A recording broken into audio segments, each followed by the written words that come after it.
Shalom Bapak Ibu Saudara yang diberkati oleh Tuhan. Senang sekali berjumpa di dalam video renungan hari ini. Kiranya Tuhan senantiasa memberikan kepada kita kesehatan, kekuatan, pertolongan, mencurahkan berkat, serta memberikan keberhasilan dalam setiap hal yang kita kerjakan. Saya berdoa kiranya damai sejahtera yang berasal dari Tuhan menyertai kita semua. Dan saya ucapkan selamat datang di channel Hohodos, tempat kita belajar bersama-sama tentang iman dan bertumbuh di dalam pengenalan akan Tuhan. Hari ini kita akan mendengarkan renungan harian. Mari kita berdoa. Bapa yang bertahta dalam kerajaan surga, sungguh kami mengucap syukur berterima kasih untuk hari ini karena kebaikan, penyertaan dan anugerah-Mu. Sekarang kami akan duduk diam, kami akan memberikan waktu kami untuk belajar firman-Mu. Kiranya Allah Roh Kudus memberikan kami kemampuan, hikmat, pengertian, agar kami dapat mengerti firman-Mu. Dan berikanlah kepada kami kekuatan, kuasa untuk melakukannya, agar hidup kami menjadi pelaku firman, seperti firman Tuhan mengatakannya kepada kami. Terpujilah nama-Mu, kami siap mendengar firman Tuhan hari ini. Dalam nama Yesus kami berdoa. Amin. Saudaraku yang terkasih, judul renungan hari ini adalah Kuasa Yesus yang Menyembuhkan. Teks renungan diambil dalam Injil Markus pasal 5, ayat 25 sampai 29. Demikian firman Tuhan. Adalah di situ seorang perempuan yang sudah 12 tahun lamanya menderita pendarahan. Ia telah berulang-ulang diobati oleh berbagai tabib, sehingga telah dihabiskannya semua yang ada padanya. Namun sama sekali tidak ada faedahnya, malah sebaliknya keadaannya makin memburuk. Dia sudah mendengar berita-berita tentang Yesus. Maka di tengah-tengah orang banyak itu ia mendekati Yesus dari belakang dan menjamah jubahnya. Sebab katanya, asal ku jamah saja jubahnya, aku akan sembuh. Seketika itu juga berhentilah pendarahannya dan ia merasa bahwa badannya sudah sembuh dari penyakitnya. Saudara yang terkasih, kita hidup di dunia yang penuh dengan penderitaan, sakit penyakit, luka batin, dan masalah kehidupan yang seringkali melemahkan iman kita. Saudara, selagi kita masih hidup dan tinggal di dunia ini, maka penderitaan pasti tetap ada, pergumulan pasti tetap ada, tantangan pasti tetap ada. Maka dari itu, perlu respon yang benar untuk menghadapi dan menjalani semuanya itu dalam terang firman Tuhan. Banyak orang sudah berusaha mencari kesembuhan dengan berbagai cara, obat-obatan, teknologi medis, bahkan pengobatan-pengobatan alternatif. Sebagian memang menolong. Pengobatan medis apakah salah? Tentu tidak.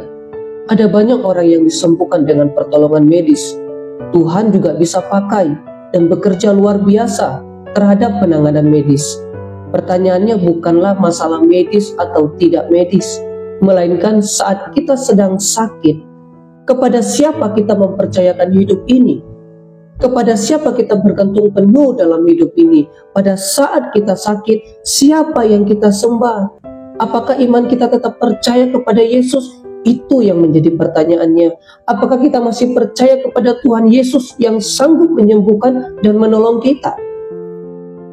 Saudaraku yang terkasih, Tuhan Yesus tidak hanya sanggup menyembuhkan kondisi fisik kita, tetapi ia juga sanggup memulihkan hati yang hancur, jiwa yang letih, hubungan yang rusak. Kuasanya menyentuh seluruh aspek kehidupan manusia, sebab ia adalah Tuhan yang berkuasa atas hidup dan mati. Perlu kita ingat bahwa kesembuhan yang datang dari Yesus bukan sekedar pemulihan sementara, tetapi kesembuhan sejati yang membawa kita masuk dalam damai sejahtera Allah. Saudaraku yang terkasih, inilah yang membedakan kuasa Yesus dari semua yang lain. Kuasa yang menyembuhkan secara menyeluruh dan memberi pengharapan yang kekal.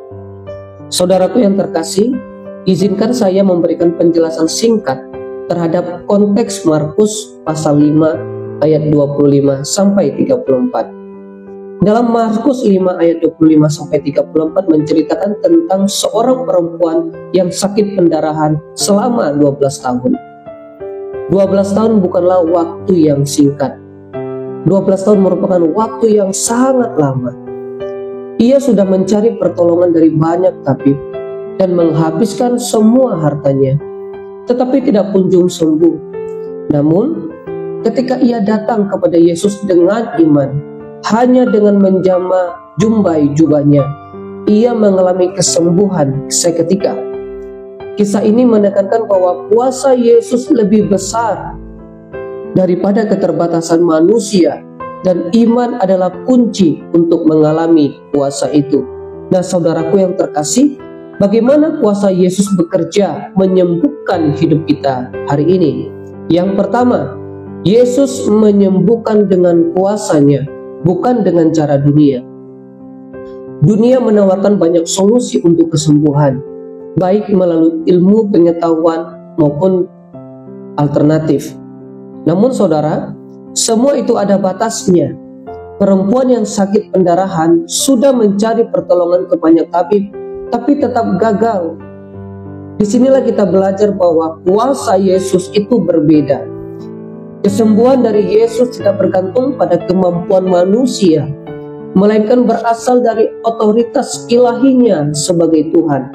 Artinya, ketika kita menyerahkan diri kepada Yesus, kita tidak lagi hanya mengandalkan kemampuan manusia, tetapi percaya bahwa ada kuasa supranatural yang bekerja di atas segala keterbatasan dunia ini. Kedua, iman membuka jalan bagi kuasa Yesus. Perempuan itu berkata dalam hatinya, "Asal ku jamah saja jubahnya, aku akan sembuh." Itu bukan iman yang setengah hati, melainkan iman yang berani mengambil langkah. Ia harus melewati kerumunan banyak orang, menghadapi rasa malu, bahkan resiko ditolak. Tetapi imannya mendorong dia untuk mendekat kepada Yesus. Saudara, di sini kita belajar bahwa iman bukan sekedar pengakuan di mulut saja, melainkan tindakan yang nyata dan berani mengambil langkah kepada Kristus, meskipun ada banyak penghalang. Kuasa Yesus bekerja ketika iman kita diwujudkan dalam keberanian dan ketekunan untuk mencari Dia. Yang ketiga, Yesus memberi lebih dari sekedar kesembuhan. Saudaraku, setelah perempuan itu sembuh, Yesus tidak hanya membiarkannya pergi begitu saja. Ia berhenti, memanggil, dan meneguhkan dengan kalimat seperti ini, "Imanmu telah menyelamatkan engkau." Perempuan itu bukan hanya sembuh secara fisik, tetapi dipulihkan secara sosial, tidak lagi najis. Kemudian dipulihkan secara spiritual, hubungannya dengan Allah dipulihkan. Saudaraku yang terkasih, kuasa Yesus selalu lebih besar dari yang kita minta. Ia memberi bukan hanya pemulihan sementara, tetapi keselamatan yang kekal.